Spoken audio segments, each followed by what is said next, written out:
Махамбет Өтемісұлы. Махамбет Өтемісұлы ішкі бөкей ортасының Бекетай құмында, қазіргі Батыс Қазақстан облысына қарасты қазіргі Жәнібек ауданында, Нарын құмында 1803 жылы дүниеге келген. Бала кезінен ұлы далаға, аты мәшһүр ақындар және жыраулардың шығармаларына қанық болып өскен.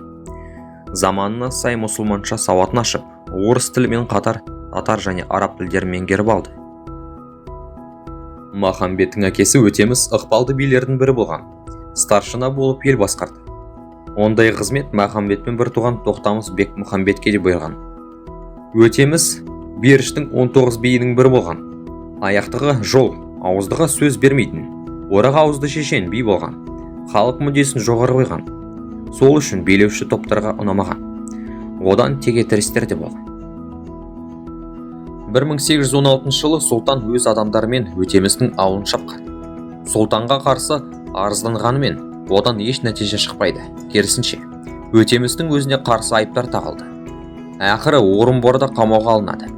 Ал 1817 жылдың 2 қарашасында қамауда қайтыс болған.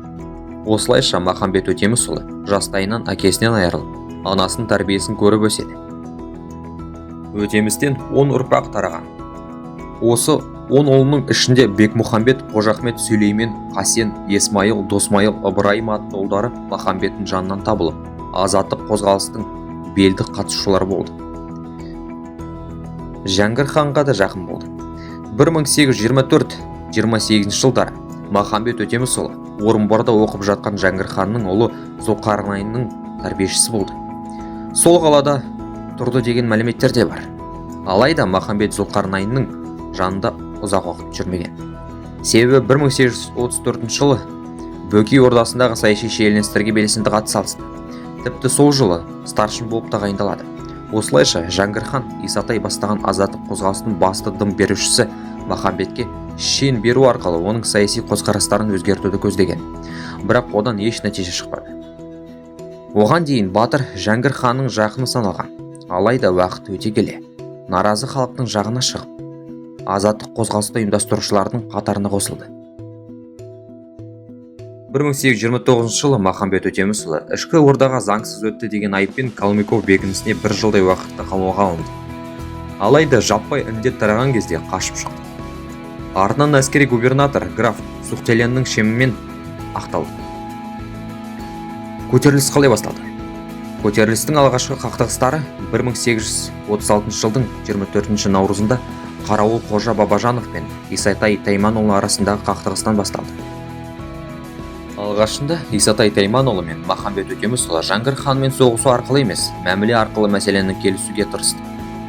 Жәңгір хан бір хатында ақылыңызбен жүрегіңізді біле тұра, сізге деген сенімді жоғалтқым келмейді, бірақ дәлірек білу үшін жеке келіссөз жүргізу мақсатында сізге тез маған келуіңізді талап етемін деп жазған. Алайда келіссөздер тығырыққа тіреліп, іс жүзінде іске аспай қалады. 1836 жылдың 17 наурызында Жәңгір хан билер мен старшындарға Исатай Тайманұлы мен Махамбет Өтемісұлын бүлікші ретінде ұстауға бұйрық береді. Ал мамырда Махамбетке Күшік Жапаровты өлтірді деген айып тағып, үстінен Орынбор шекара комиссиясына шағымданды.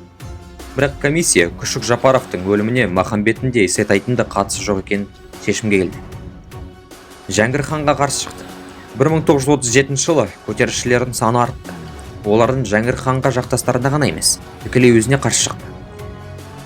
1837 жылдың 4 маусымында Балқы Құдайбергеновтың ауылын шауып, Балқының адамдарын талқандайды. Ал қыркүйекте Махамбет Өтемісұлы көтерілісшілермен бірге Қарауыл Қожа Бабажановты ауылын шауып, ауылдың 550 жылқысын, 95 түйесін кедейлерге үлестіреді. Ертесінде тұтқындалған 50 адамның 30-ын босатып жібереді. Жәңгір ханның туыстары Шөкі Нұралиев, Тәуке Бөкейханов, Жанбөбек Бегалиевтердің ауылдарда қысым көреді. Исатай мен Махамбет бастаған көтерілісшілер сұлтандарды да қолға түсіру үшін арнайы жасақтар жібереді. Олар Глининск форпостына барып тығылуға мәжбүр болады. 1937 жылдың қараша айында хан ордасына шабуыл жасалады. Исатай мен Махамбет бастаған 2000-нан астам адам хан сарайын қоршауға алады. Жәңгір оларға төтеп бере алмайтынын біледі. Содан Исатайды мәмілеге келуге шақырып, талаптарын орындауға уақыт беруін сұрайды. Көтерілісшілер болса Балқы би мен Қарауыл қожаны хан төңірегінен шеттетіп, билікті ру старшындарына беруді талап етеді. Жәңгір хан уақытты барынша созуға тырысады. Сол екі арада Орынбордан подполковник Гекке бастаған қазақ-орыс әскері көмекке келіп жетеді. 1837 жылы 15 қарашада Тастөбе деген жерде 700 казак-орыс, 2 зеңбірек, ханның 400 сарбазы мен көтерілісшілер арасында шайқас болды. Зеңбіректен оқ атылғаннан кейін көтерілісшілер топ-топқа бөлініп кетеді. Исатай жаудың қолына түспеу үшін аз ғана жігіттермен шегінуге мәжбүр болды. Ақбұлақ шайқасы. 1838 жылы 12 шілдеде Ақбұлақ шайқасында көтерілісшілер тағы полковник Гекке бастаған әскерге қарсы шықты. Қайтадан зеңбіректерден оқ атылды. Махамбет Өтемісұлы бастаған жасақ оқты қардай боратқан патша әскерлеріне қарсы тұра алмай, шегінуге мәжбүр болды. Шегінген көтерілісшілерге Сұлтан Баймағамбет Айшуақұлының жасақтары көппеген жерден тап берді. Махамбеттің сарбаздары сұлтан жасақтарына тойтарыс берді. Осы кезде қазақ-орыс жүздіктері келіп, көтерілісшілерді қоршауға ала бастады. Олар тағы шегінуге мәжбүр болды. Ал азаттық қозғалыс жетекшісі Исатай Тайманұлы осы шайқаста қаза тапты. Исатай қаза болғаннан кейін көтеріліс біршама бәсеңдеді. Алайда белсенді ұйымдастырушысы әрі идеологы Махамбет Өтемісұлының қуғындау саясаты тоқтамады. Ақбұлақ шайқасынан кейін Махамбет Қайыпқали сұлтанмен бірге Хиуа жеріне өтіп кетеді. Сол жақта Алақұл ханмен байланыс орнатып, қазақтар орыс патшылығынан қысымшылық көрген жағдайда Хиуа жағына көшуге рұқсат алады. Махамбеттің қайтып келуі. 1839 жылдың қазан айында Махамбет Өтемісұлы Бөкей ордасына келеді. Жәңгір хан Әділ Бөкейханов сұлтанға батырды тау тұтқындауға бұйрық береді. Бірақ еш нәтиже шықпаған.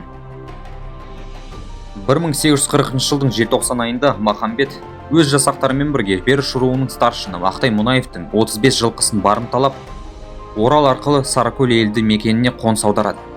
Ал шілде айында генерал-майор Жемчужниковтың жасағына шабуыл жасайды. 1841 жылдың қаңтар айында әскери генерал-губернатор Орал жасақтарының атаманына Махамбет Өтемісұлын тұтқындауға бұйрық береді. Наурыз айында Мұртаза Өзбекқалиев Махамбет Өтемісұлының теңіз жағалауындағы ауылдарда жасырынып жүргендігін жеткізеді. Сол кезде Голунов, Ведерников және Хохлов сынды жасақ басшылары батырды қолға түсіріп, Орынбордағы әскери далалық сотқа тапсырады. Махамбет Өтемісұлын Орынбор түрмесіне жібереді, ал ісі Орынбор әскери сотына тапсырылады. 1841 жылы 7 шілдеде сот бүлікке тағы араласса, қатаң жазалансын деген үкіммен тұтқыннан босатып, шекарадан өтпеуді қатаң ескертті. Батырды қалай өлтірді? 1845 жылы Алаша руының старшындары мен билері Махамбетті ішкі орда жерінен түбегейлі қуып шығу туралы қоғамдық шешім шығарады. Себебі батыр халықты үнемі көтеріліске шақырған. Шешімге оны 2 старшын мен билер қол қойды. Сол жылы 7 қыркүйекте шекаралық комиссия Махамбет Өтемісұлын ұстауға бұйрық береді. Оны орындауды Сұлтан Баймағамбет өз мойнына алды.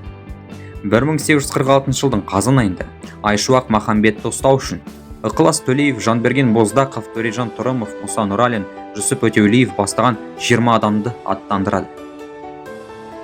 Махамбет қоныс тепкен жерге келгенде, Төрежан Тұрымов оған сұлтанның ұрланған жылқыларды қайтару туралы бұйрығымен таныстыруға келдім деп алдайды да үйге кіреді.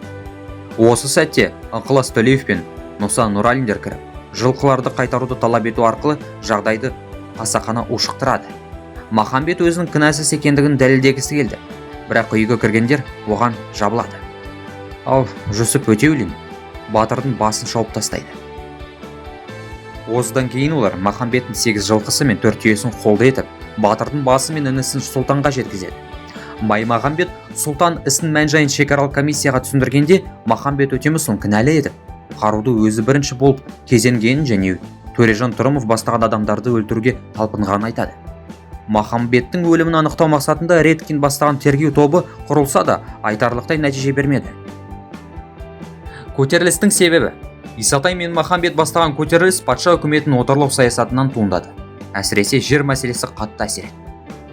30 жылдары Бөкей ордасында 80 мыңға жуық адам болса, соның 20 мыңға жуық отбасы жер тапшылығынан зардап шеккен. Себебі патша шенеуніктері мен оның жақтастары шұрайлы жерлерді алып қойды. ал тартып алынған жерлерді қайтадан қарапайым қазақтарға жалға беріп отыр. Оған қоса түрлі алым-салықтар жинауды әдетке айналдырды. Бөкей ордасындағы жер тапшылығы әсіресе қарапайым халыққа ауыр тиді. Олардың жер сатып алуға немесе жалға алуға шамалары жетпеді. Қазақтар мекен еткен жерлерді орыс ауылдары мен станциялары қоршап тұрды. Ал шекараны асып өткені үшін ақы төлеу міндетті енгізілді. Мысалы, қазақтар шекарадан өткендері үшін отбасыға 10 сом, әр мал басына және шөп тиелген арба үшін 10 сомнан төлеуге мәжбүр болған. Махамбеттің өлеңдері. Махамбет Өтемісұлы патша үкіметінің отарлау саясатын өзінің өлеңдері арқылы жеткізіп, халықтың мұң-мұқтажын жырларына арқау етті. Азаттық идеясы және ұлт бірлігін, елдік мәселелерін тереңінен насихаттады.